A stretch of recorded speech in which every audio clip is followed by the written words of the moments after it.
was almost 2 years ago that I was sitting in an examination room just like this one. The results from my previous doctor's visit were in, and the diagnosis came like a ton of bricks.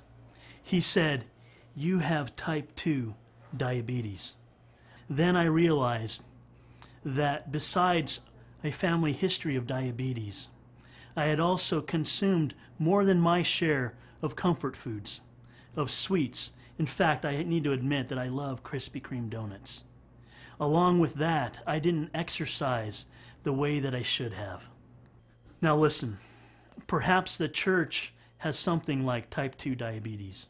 You see, we've been sitting in our sanctuaries waiting for people to come through our doors, instead of actually exercising Jesus' call in Matthew 28 to go into the world and make disciples. We have to acknowledge that many of us have satiated our self-indulgent spirituality with religious goods and services. In treating my diabetes, I need to make a lifestyle change. In the same ways, the church and congregations need to change the way they think and the way they behave. In fact, we need to do church in a new way on the path to spiritual vitality and health. So what is the prescription for the church?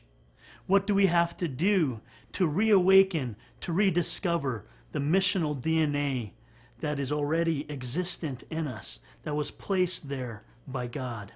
In his book, Missional Renaissance, Reggie McNeil shares 3 shifts that the church needs to make.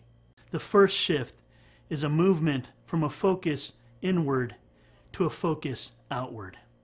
The second shift is a movement from focusing on developing programs to developing people.